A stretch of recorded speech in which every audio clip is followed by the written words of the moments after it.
नमो भगवते वासुदेवाय। ओम नमो भगवते वासुदेवाय। ओम नमो भगवते वासुदेवाय। ओम नमो भगवते वासुदेवाय। ओम नमो भगवते वासुदेवाय। ओम नमो भगवते वासुदेवाय। ओम नमो भगवते वासुदेवाय। ओम नमो भगवते वासुदेवाय। ओम नमो भगवते वासुदेवाय। ओम नमो भगवते वासुदेवाय। ओम नमो भगवते वासुदेवाय। ओम नमो भगवते वासुदेवाय। ओम नमो भगवते वासुदेवाय। ओम नमो भगवते वासुदेवाय। ओम नमो भगवते वासुदेवाय। ओम नमो भगवते वासुदेवाय। ओम नमो भगवते वासुदेवाय। ओम नमो भगवते वासुदेवाय। ओम ओम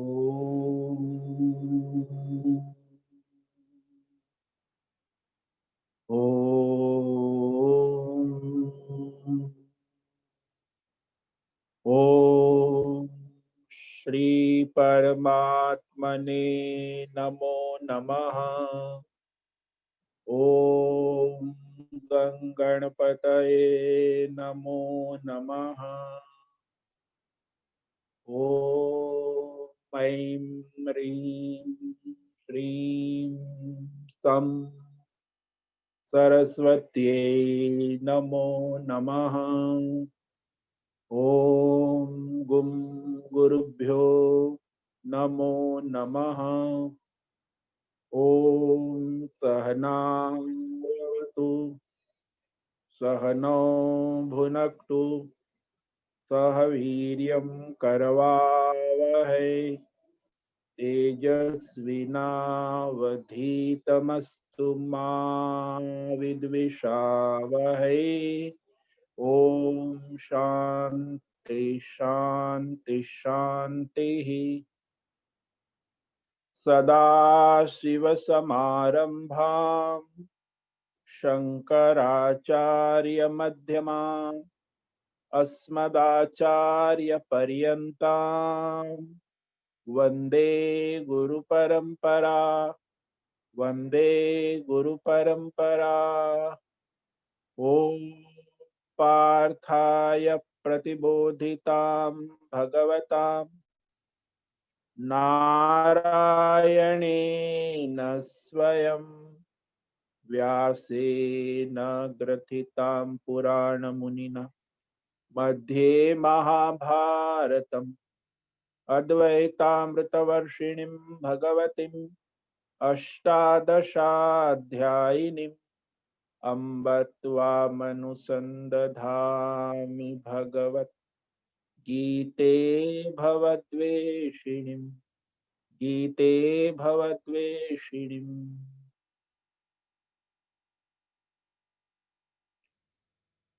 तो आज विक्रम संवत 2077 शुद्ध आश्विन मास और षष्ठी नवरात्रि कात्यायनी नवरात्रि देवी, और शरद ऋतु चल रही है। गुरुवार है, ईस्वी सन 2020, 22 अक्टूबर, प्रातः 7 बज रहे हैं। ऋषिकेश, उत्तराखंड, हिमालय, भारत से हम स्वामी उत्तमानंद सरस्वती भगवद गीता आचार्य शिष्य स्वामी चिन्मयानंद सरस्वती केवलाद्वैत शंकराचार्य परंपरा से शिक्षित दीक्षित भारतीय वैदिक सनातन धर्म अनुसार संपूर्ण भगवद गीता ज्ञान यज्ञ के अंतर्गत अध्याय 2 सांख्य योग श्लोक नंबर 16 से आगे व्याख्यान करेंगे। आप शब्द पद वाक्य प्रमाणतः व्याख्यान होगा हिंदी और संस्कृत में। आप सभी साधकों को ओम नमो नारायणाय। आप सावधानी पूर्वक एकाग्रता से स्थिर बैठकर भगवद गीता श्रवण साधना करें, चिंतन मनन अभ्यास करें और अपने जीवन में चरितार्थ करें। तो कल हमने श्लोक नंबर 15 पर व्याख्यान किया है, उसे संक्षेप में कहकर आगे के श्लोक पर व्याख्यान करेंगे। सांख्य योग अध्याय 2 श्लोक नंबर 15। यम ही न व्यथयन्ते ते पुरुषं पुरुषर्षभ सम दुःख सुखम धीरम सोमृतत्वाय कल्पते।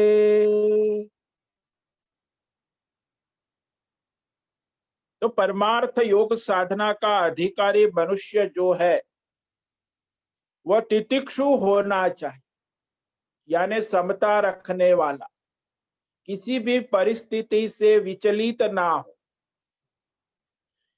ये महत्व का है, क्योंकि द्वंद्वमय संसार है। भीतर भी द्वंद्व है, बाहर भी, मन में भी द्वंद्व है, संसार में भी द्वंद्व है। अब ये द्वंद्व से जो विचलित हो गया वो कोई धर्म साधना योग नहीं कर सकता। इसीलिए भगवान ने कहा कि हे अर्जुन, धर्मात्मा हो तुम, और धर्मात्मा के लिए योग साधना करना आसान है। अधर्मी लोग योग साधना नहीं कर सकते। इसीलिए धर्मात्मा हो आप, यह द्वंद्व जो है सुख दुख मान अपमान, ये व्यष्टि समष्टि प्रारब्ध जन्य है। तो धीर मनुष्य जो है, विवेकी है, बुद्धिमान है, ये इंद्रिय और विषयों के संयोग से उत्पन्न होने वाले ये सारे द्वंद्व जिन्हें व्याकुल नहीं करते,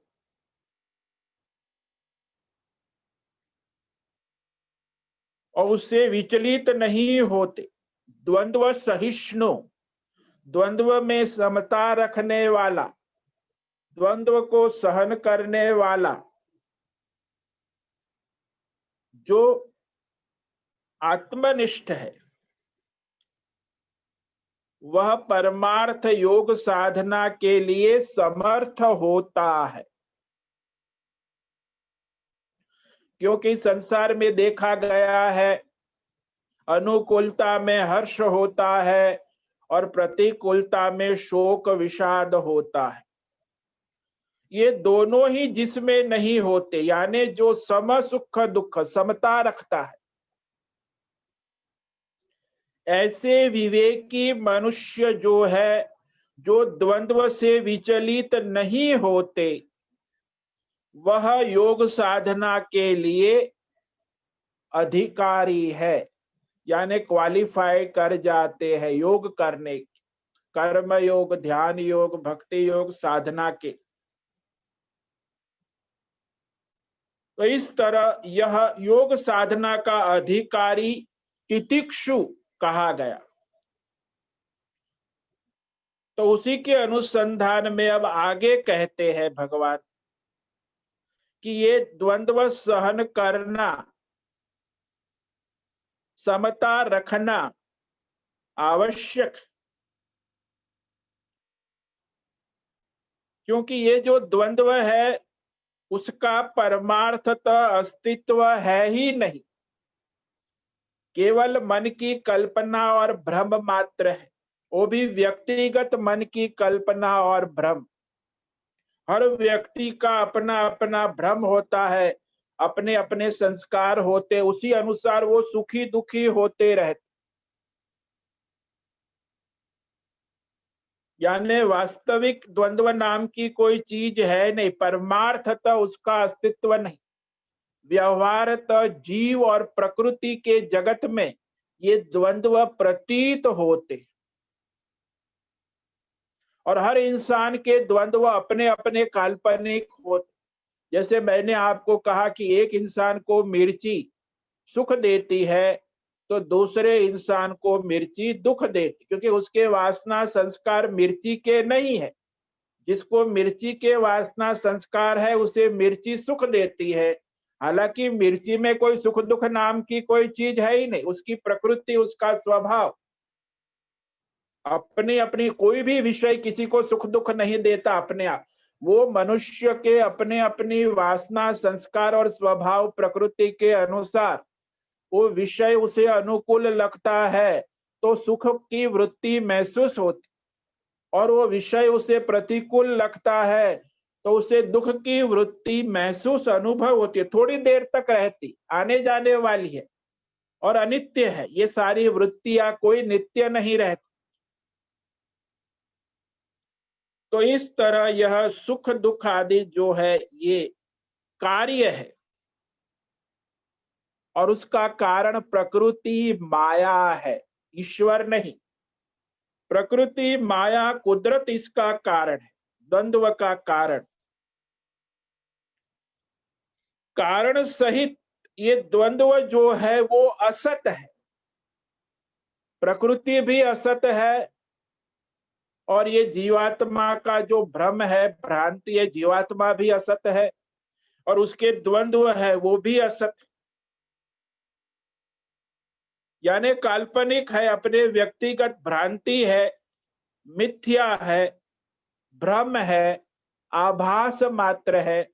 वो द्वंद्व आने जाने वाले हैं, अनित्य है।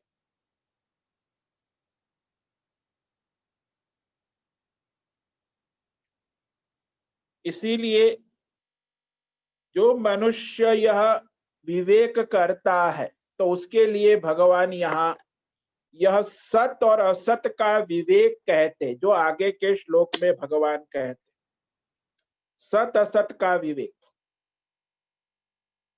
श्लोक नंबर 16।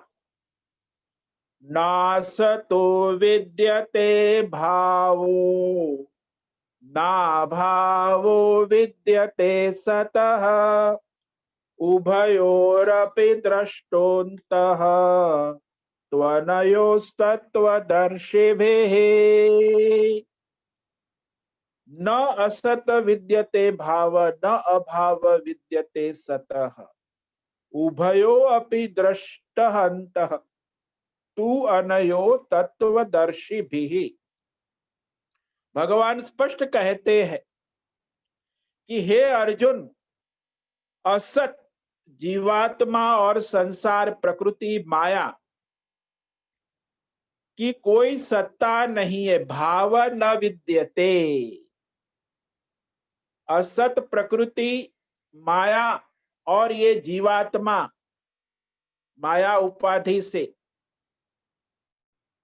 उसकी न कोई सत्ता है न अस्तित्व है।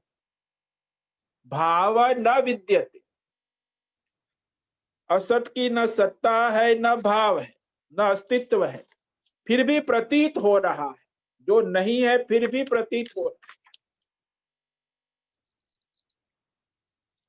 और सत परमात्मा में अभाव कहीं नहीं है, कभी भी नहीं है।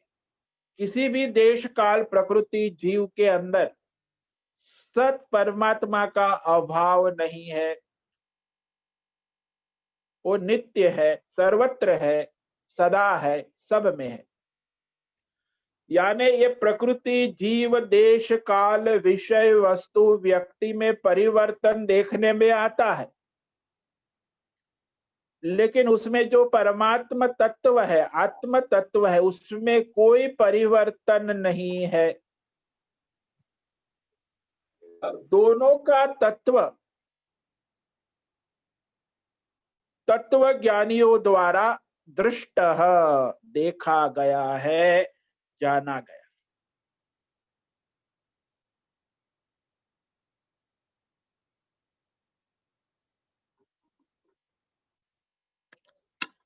अब ये जो संसार में हम सत और असत का विवेक नहीं कर पा रहे, तो इसके कारण कार्य और कारण का विवेक नहीं होता।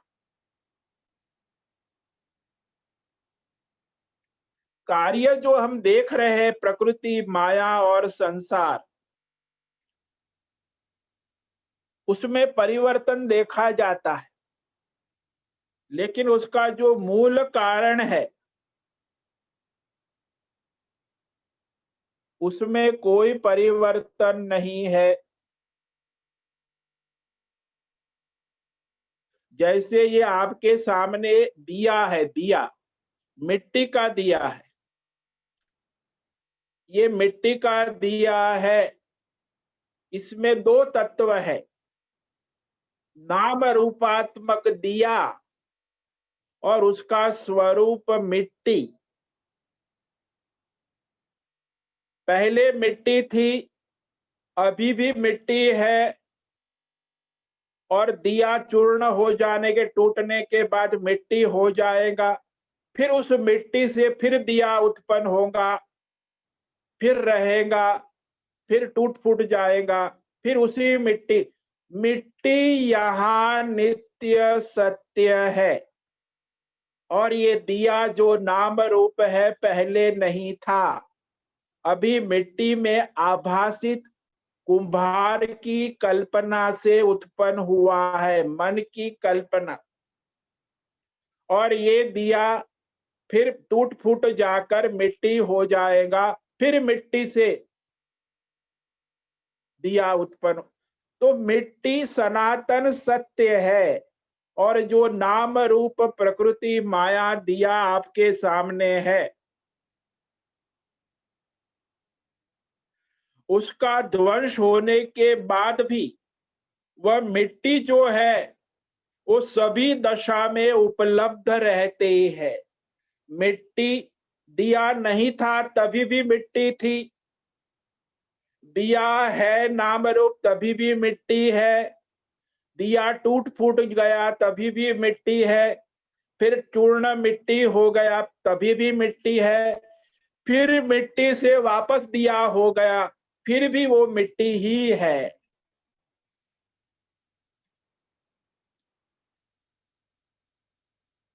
यानी मिट्टी नित्य है, सत्य है, और ये जो नाम रूप प्रकृति माया जो आप देख रहे हैं वो केवल मन की कल्पना है, भ्रम है, काल्पनिक है, मिथ्या है, आभास मात्र है। नेत्र से दिखने वाला ये जो दिया है नाम रूप आकार, मिट्टी से भिन्न उपलब्ध न होने के कारण असत है।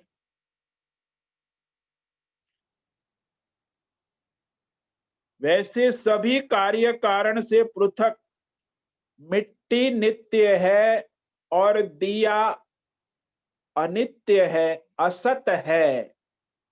सत्ता किसकी है? मिट्टी की सत्ता है।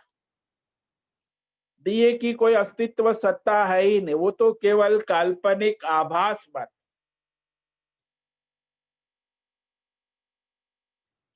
तो यहां यह समझो कि इस तरह मिट्टी की उपलब्धि न होने से दिया जो है वह कहीं नहीं रहता। मिट्टी की उपलब्धि में दिया नाम रूप धारण करता है, मिट्टी की उपलब्धि में रहता है, फिर मिट्टी की उपलब्धि में ही नाम रूप को छोड़ देता है, फिर मिट्टी में हो जाता है, फिर मिट्टी से वापस नाम रूप धारण करता है। तो यहाँ मिट्टी नित्य है, सत्य है, और दिया अनित्य। ऐसे ही ये यहाँ तात्पर्य ये समझना, असत की कोई सत्ता नहीं।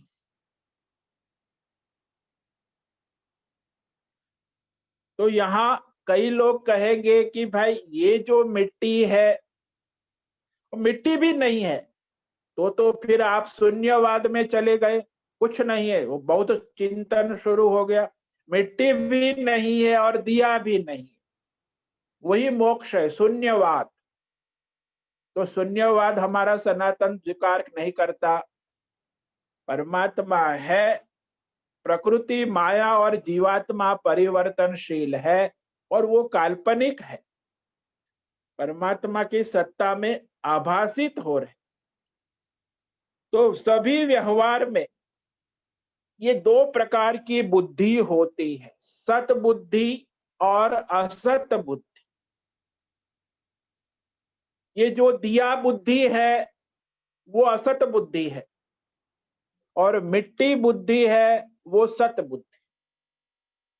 वैसे ही परमात्मा है वो सत बुद्धि है, और ये प्रकृति माया जीव जगत देश काल विषय प्रकृति जीवात्मा का जन्म मरण ये सारा असत है,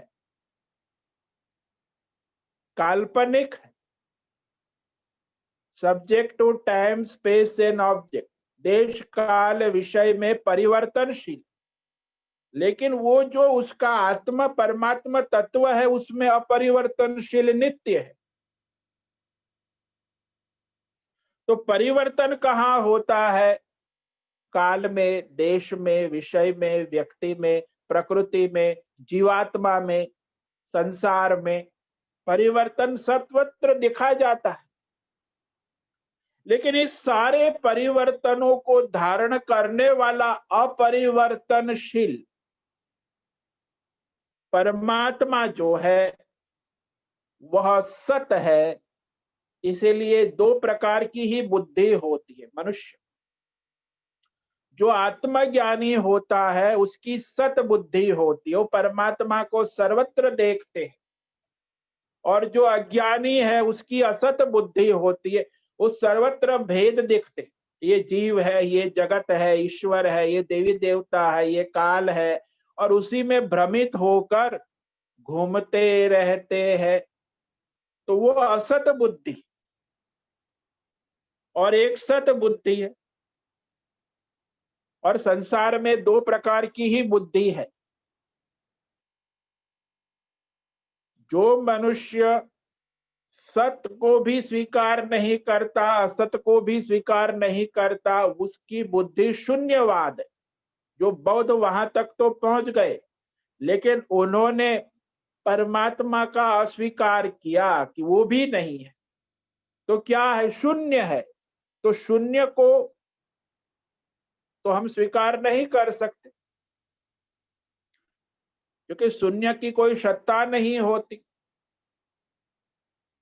परमात्मा की सत्ता है। जैसे यहाँ इस दिए में मिट्टी की सत्ता है, ये दिया एक है, ये दिया दो है, ये दोनों दिया, लेकिन दोनों दियों में मिट्टी की सत्ता एक ही। संसार में आप कितने भी जीव ले लो, एक दो तीन चार, प्रकृति को ले लो, पंच महाभूत, माया को ले लो, देवता को ले लो, ईश्वर के अवतार को ले लो, ये सारे जो है प्रकृति के साथ जुड़े हो, उत्पत्ति स्थिति लय वाले। लेकिन सत तत्व परमात्मा जो है ये दोनों में, ये दोनों का तत्व जानना आवश्यक। और किसने जाना? ये दोनों तत्व जिसने जाना वह तत्व ज्ञानी महात्मा कहते हैं कि ये दोनों ही तत्व में एक शाश्वत नित्य है और दूसरा तत्व अनित्य है, परिवर्तनशील है, जिसको हम माया कहते हैं, संसार कहते हैं, जीवात्मा कहते हैं।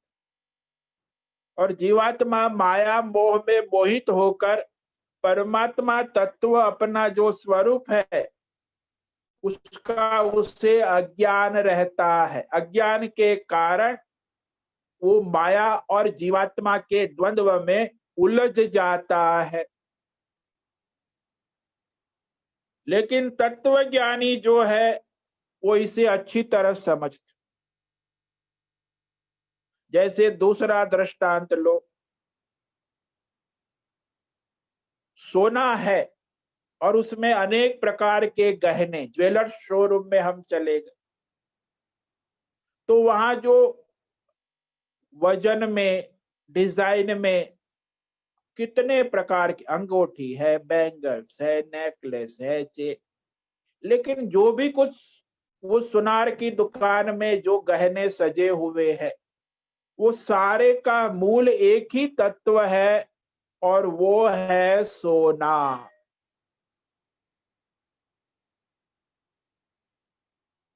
सुवर्ण तत्व। माँ बाप दोनों अपनी बेटी का विवाह करने के लिए सुनार की दुकान गए। पिता ने कहा 100 ग्राम सोना बेटी को देंगे, तो उसकी माँ ने कहा ठीक है। तो माँ, बेटी और पिता गए। तो माँ बेटी गहनों की डिजाइनों में पिताजी बैठ गए। भाई 100 ग्राम सोना, गहने तो ऊपर हो गई, उनका तो चलता ही रहा, ये डिजाइन वो डिजाइन। तो भाई उनको शांति है, उनको क्या चाहिए? सोना, बस उनका मन सोने में है। और इनका मन क्या है? माँ बेटे का मन गहने में उलझा हुआ है। कितना वजन है, कौन सी डिजाइन है, कौन सा सेट है, कौन सी अंगूठी है, कौन सी अच्छी है, कौन सी बैंगल्स है, अरे भाई मंगलसूत्र कैसा है, ये है। अब वो अशांत है, निर्णय भी नहीं कर पाते। और फिर वो सोनार उसको कहता है ये ले लो, ये बहुत आजकल चलता है। तो फिर वो बाद में निर्णय करते हैं। तो फिर हो जाता है, गहने हो गए, पैक कर दिए। फिर वो पिताजी जो है 100 ग्राम सोने का पैसा काउंटर पे दे देते हैं, 2000 के बंडल, और पैसा देकर घर आ जा। अब वो पिताजी जो है उनकी सुवर्ण बुद्धि है और माता और बेटी की बुद्धि है गहना बुद्धि है। ये गहना बुद्धि जो है उसको हम असत कहते हैं, असत बुद्धि। वो चंचल है, विक्षेप, अभी भी फिर बदलने जाएगी, ये डिजाइन नहीं है, वो डिजाइन नहीं है। अब वो पिताजी है, उनकी सत बुद्धि है, उनको तो केवल 100 ग्राम सोना है, सुवर्ण है, सुवर्ण बुद्धि, इसको सत बुद्धि कहते। तो सद बुद्धि और असद बुद्धि दो हमेशा साथ में रहती, दोनों एक साथ में चलती, तभी ये संसार की माया का खेल। यदि सदबुद्धि पिताजी ना हो, पैसा ना हो, तो माँ बेटी वहां सोनार की दुकान में 100 ग्राम सोने के गहने खरीद नहीं सकते। उसकी उपस्थिति में एक गहने का खेल चलता है, गहने की माया चलती है, उसका नाम रूप गुण दोष वजन ये सब चलता है। ऐसे ये परमात्मा की उपस्थिति में ये जो देश है, काल है, विषय है, ये सारे जीवात्मा है, ये प्रकृति है, ये कुदरत है, ये पंच महाभूत है, ये आकाश है, वायु है, अग्नि है, जल है, पृथ्वी है, ये त्रिगुणात्मक की माया है, ये ब्रह्मा है, विष्णु है, महेश है, उसमें ये ब्रह्म लोक है, विष्णु लोक है, शिव लोक है, और ये कितने गहने हैं, ये सारे परमात्मा के गहने हैं। उसके अलग अलग उपाधि है, उसके अलग अलग उपयोग है, उसके अलग अलग व्यवहार है, और उसमें जीवात्मा जो अज्ञानी होता है, जो मूल परमात्मा तत्व को नहीं जानता, वो इस माया और जीवात्मा के द्वंद्व में उलझ जाते हैं। जीवात्मा को जब तक माया का द्वंद्व है तो उलझा ही रहेगा। मोह माया, ये मोह माया ही उलझन का कारण है, वो असत बुद्धि है। लेकिन जिसको परमात्मा बुद्धि है, सत बुद्धि, कि ये सब एक परमात्मा से ही चलता है, तो वो सत बुद्धि है। ऐसे ही आप दृष्टांत ले लो, और एक दृष्टांत ले लो। जादूगर, जादूगरी और जादू का खेल। स्टेज के ऊपर 3 तत्व है और ऑडियंस देखने के लिए पूरा हॉल पैक है। जादूगर, इंटरनेशनल जादूगर अपनी जादूगरी की कला दिखा रहा, तो वहां जादूगर सत्य है, सत बुद्धि, और जो जादूगरी और जादू का खेल है वो मिथ्या है, काल्पनिक। वहां कोई जादूगर को देखने नहीं आया, हॉल में सब जादू के खेल देखने आए। वहां हॉल में जादूगरी को भी देखने नहीं है, तो सारे अज्ञानी है हॉल में ऑडियंस, और वो जादूगरी से प्रभावित नहीं हुए, जादू का खेल देखकर प्रभावित हो रहे। तो बस ये जादू का खेल और जादूगरी, इसी से सारे जीवात्मा मोहित हो रहे हैं। जो मूल जादूगर है उसकी और किसी का बुद्धि स्थिर जाती नहीं है। ध्यान, कि जादूगर की उपस्थिति में जादूगरी और जादू का खेल हो रहा है। यदि स्टेज से जादूगर हट गया तो जादूगरी और जादू के खेल कहाँ होंगे? तो ये जादूगरी और जादूगर ये असत बुद्धि है, और जादूगर जो है वो सत बुद्धि है। कि जादूगर की उपस्थिति में ही जादूगरी और जादू के खेल होते रहते हैं और लोग तालियां बजाते रहते हैं। संसार में भी यही होता है, जीव और प्रकृति माया का खेल, और उसमें लोग तालियां बजाते रहते हैं, और वहां परमात्मा का किसी को बोध नहीं रहता कि परमात्मा की उपस्थिति में ये खेल चल रहा है। परमात्मा की सत्ता है, इसलिए जिसको परमात्मा के तत्व का बोध है उसे सद्बुद्धि कहते, और जिसे परमात्मा के तत्व का बोध नहीं है, जो माया और जीवात्मा के प्रकृति में द्वंद्व में मोहित है, वो असत बुद्धि है। द्वंद्व से मोहित, विचलित है, असत बुद्धि। तो इस प्रकार आज हमने ये जो श्लोक है इसको आप संक्षेप में फिर से कहेंगे। सत और असत दो तत्व है, और दो बुद्धि है मनुष्य के अंदर, एक सद्बुद्धि और एक असत बुद्धि। दो बुद्धि का अनुभव सभी ने किया है, लेकिन अज्ञानी जो है वो असत बुद्धि में पड़ा रहता है, और ज्ञानी है वो सत बुद्धि में स्थित है। तो ये श्लोक में यही कहा आज। तो इस श्लोक का सार फिर से कह देते हैं। नासतो विद्यते भावो, ना भावो विद्यते सतः, उभयोरपि द्रष्टोऽन्तः त्वनयोस्तत्त्वदर्शिभिः। असत भाव न विद्यते।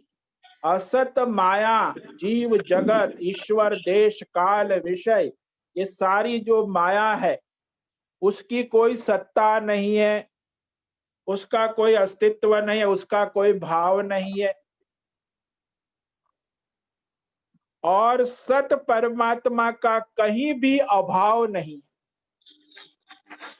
सत अभाव न विद्यते, यानी हम लोग कहते हैं ना, कण कण क्षण क्षण परमात्मा ही है।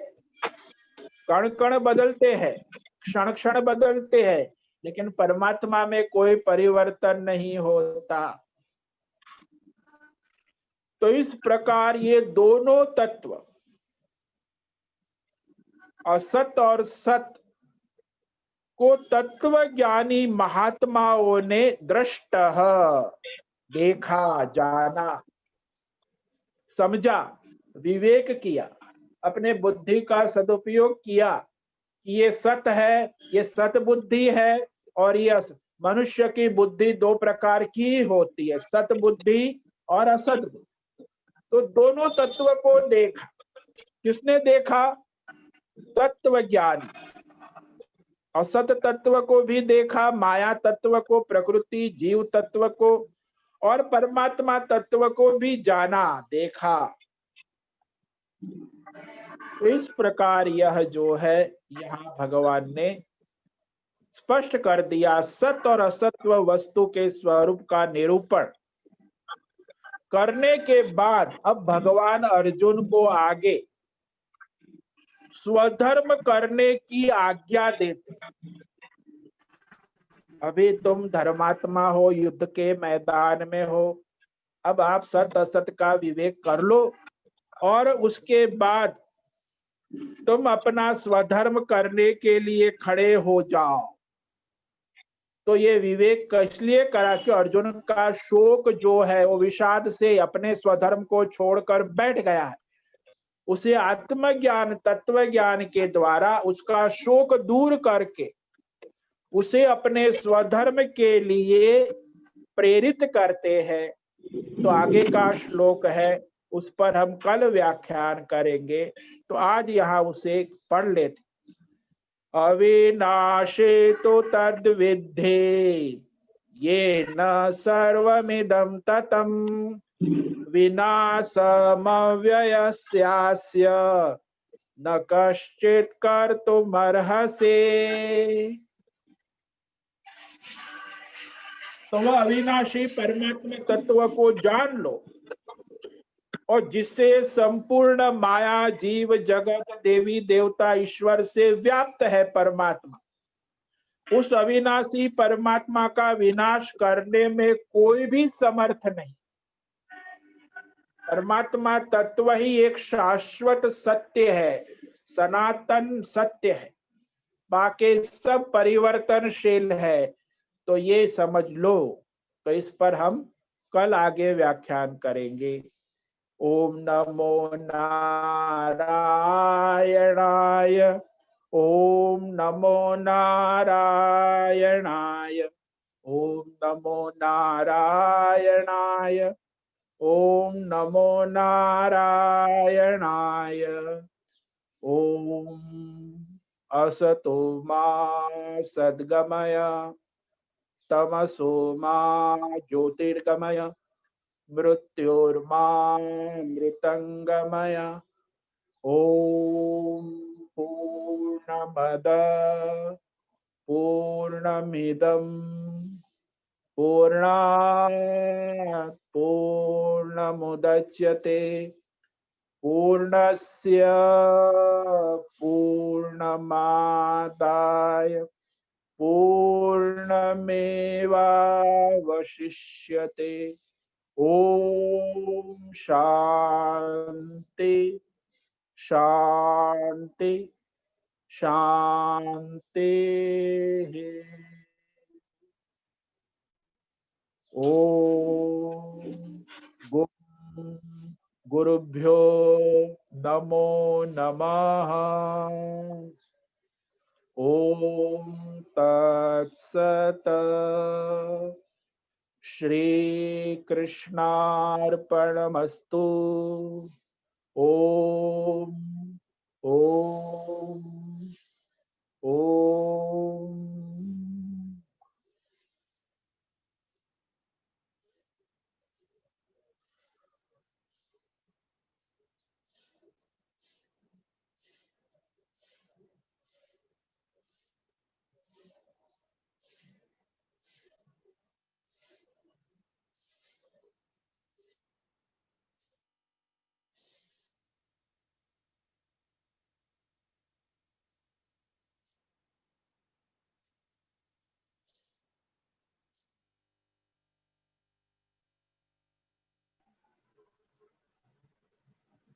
हाँ प्रकाश जी, आपका प्रश्न पूछिए। स्वामी जी, हाँ जी। स्वामी जी, हाँ, ये जीवन में आपने जो बताया प्रतिकूल और अनुकूल जो स्थिति जो आती है, हाँ ये प्रकृति के खेल के हिसाब से आती है। हाँ तो हम जीवन में प्रतिकूल स्थिति होती है, तभी तो कुछ जीवन में अपने अपने को एहसास करेंगे भी हमारे जीवन में क्या हम गलतियां कर रहे हैं, उसको ठीक करें। जिस तरीके से किसी ने चोरी की और पुलिस उसको जेल में डालती है कि उसको कष्ट होगा, तो उसको अंदर से फीलिंग आएगी भी हमने चोरी की, आइंदा से भी चोरी नहीं करेगा। तो मेरे हिसाब से तो जीवन में जो प्रतिकूल स्थिति आती है वो हमें कुछ सिखाने के लिए आती है कि आगे से हम उस चीज़ को ठीक करें और भगवान की तरफ अपने राह को आगे बढ़ाएं। तो इसके बारे में जरा प्रकाश डालिए स्वामी जी। ये जीवन का प्रकृति का खेल ही है कि हमें कुछ सिखाने के लिए आती है। अरे ये प्रकृति का खेल है। अनुकूल प्रतिकूल परिस्थिति जो है वो जीवात्मा को प्रकृति के खेल के अनुसार, यानी जीवात्मा के संस्कार है, अपने कर्म है। हालांकि ऐसा कोई परमार्थतः अनुकूल प्रतिकूल परिस्थिति जैसा कुछ है ही नहीं। ये तो जी जीवात्मा अपने प्रकृति के साथ मोह माया में फंसा हुआ है, तभी उसको ये अनुकूल प्रकृति प्रतिकूल का भ्रम होता है। हालांकि वहां अनुकूल प्रतिकूल जैसा कुछ है ही नहीं। आप अपना स्वधर्म करो, चाहे प्रतिकूल परिस्थिति हो चाहे अनुकूल परिस्थिति, और परमार्थ की ओर देखो। तो परमात्मा की ओर दृष्टि रखते हुए आप अपना स्वधर्म करो। अब जब आप अनुकूल प्रतिकूल में उलझ गए तो फिर आप तो उसी में डूबे रहोगे। फिर आप अपना स्वधर्म नहीं करोगे, आप कोई योग साधना नहीं करोगे। ऐसे ही वो चोर जेल में जाएगा, फिर छूटेगा, थोड़े दिन सुधरेगा, फिर वापस जेल में जाएगा, और ये अनुकूल प्रतिकूल परिस्थितियों के खेल में उलझा रहे। यहाँ कोई अनुकूल प्रतिकूल परिस्थिति का कोई मतलब नहीं है। वो परिस्थिति जो आएगी आपके प्रकृति कर्म प्रारब्ध के अनुसार आती है, जाती है। आपको अपना स्वधर्म करना है, योग साधना करने, ये महत्व का है, अपना कर्तव्य। आप परिस्थितियों में उलझे रहोगे तो आप अपना स्वधर्म नहीं करोगे। अब स्वधर्म नहीं करोगे तो आप कैसे परमार्थ की ओर आगे बढ़ोगे? तो आप तो अपनी भी दुर्गति, अपने परिवार, अपने समाज, सबको दुर्गति में ले जा रहे हैं। प्रकृति अनुकूल प्रतिकूल के लड़ाई में ही आपका जीवन पूरा हो जाए। तो ये द्वंद्व है, इसको आप समता पूर्वक सहन करो, समझो, स्वीकार करो और अपना स्वधर्म कर्तव्य करो। ये कोई सिखाने बिखाने नहीं आती है, उसको तो हमें उपेक्षा करनी होगी। अनुकूल परिस्थिति हुआ प्रतिकूल, आप जो है, जैसे आप रास्ते पे निकले और तूफान और बरसात आ गई, तो क्या आप अपना रास्ता बैठ जाओगे वहीं? आप अपना प्रयत्न करोगे, अपना स्वधर्म करोगे, अपने गंतव्य स्थान पे आगे बढ़ोगे। नहीं, तूफान आ गया, अब मैं क्या करूं, प्रतिकूल परिस्थिति है, उसे कैसे करूं? तो ऐसे अनुकूल प्रतिकूल परिस्थिति द्वंद्व में यदि आपका मन है तो वो द्वंद्वात्मक मन कोई भी धर्म नहीं कर सकता, वो तो अधर्म ही करता है। जब तक वो समता नहीं आएगी, अनुकूलता प्रतिकूलता में ही पूरा जीवन पूरा हो जाएगा। ना आपने स्वधर्म किया, आज तक आपने किया क्या? आपने बस अपने आप को अनुकूल प्रतिकूल बनाते हुए जीवन पूरा किया। ना आपने योग किया, ना साधना की, ना तप किया, ना धर्म किया, किया क्या? आप उसी में डूबे हैं। अभी भी आप उसी को महत्व देते कि वो सिखाने अरे कोई सिखाने नहीं आते, उसे हमें स्वीकार करना होगा कि ये परिस्थितियां आती जाती रहती है, उसका कोई महत्व नहीं है। महत्व है मेरे धर्म का, मेरा स्वधर्म क्या है, मेरा कर्तव्य क्या है, मुझे क्या योग साधना करनी है, ये महत्व का है।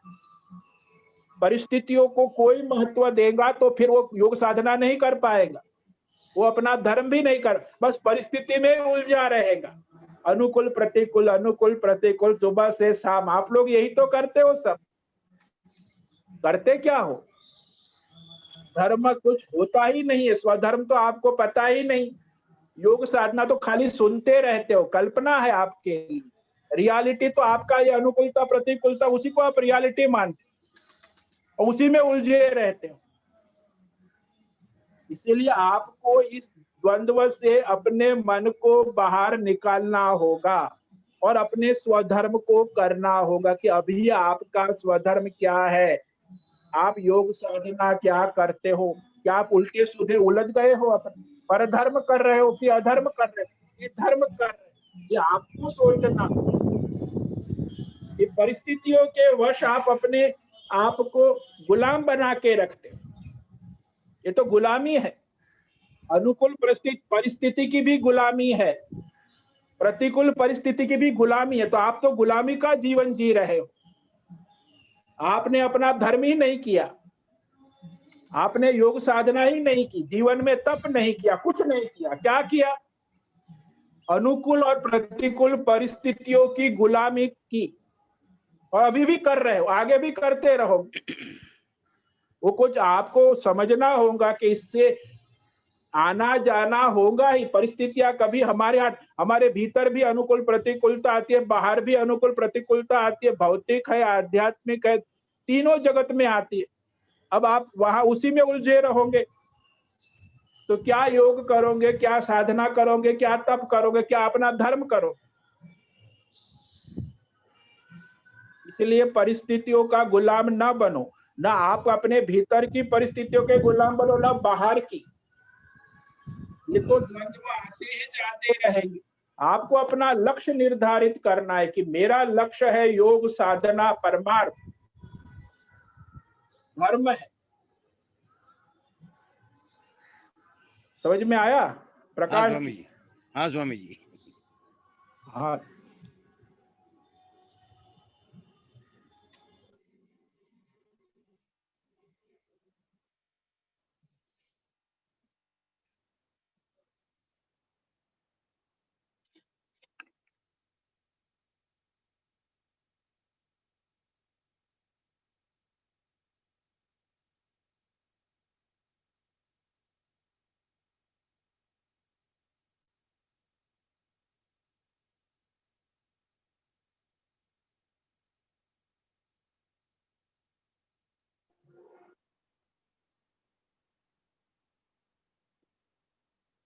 चलो समय हो रहा हाँ है, भावना जी, कल आपका फिर प्रश्न मिलेंगे पूछिए। सब। स्वामी जी, भावना जी का कौन प्रश्न है? है। आप बोलो, बोलो भावना। हाँ। नहीं स्वामी जी, भूल से स्पीकर ऑन हो गया था। आज कोई प्रश्न नहीं कोई है। ठीक है। ओम, अब समय भी पूरा हो रहा है, कल फिर सबको मिलेंगे। ओम नमो नारायणाय। और ओम नमो नारायणाय। नारायणाय। ओम ओम नमो नमो नारायण। ओम नारायणाय। नमो नारायणाय। ओम नमो नारायणाय। ओम नमो सबको ओम नमो ओम नमो नारायणाय। नारायण। ओम नमो सबको ओम नारायणाय। नमो नारायणाय। ओम नमो नमो नारायणाय। सबको नमो ओम नमो नारायणाय। नारायण। ओम नमो नारायण स्वामी जी। नारायण। सबको ओम नमो नारायणाय। ओम नमो नारायणाय स्वामी जी। सबको ओम नमो नारायणाय।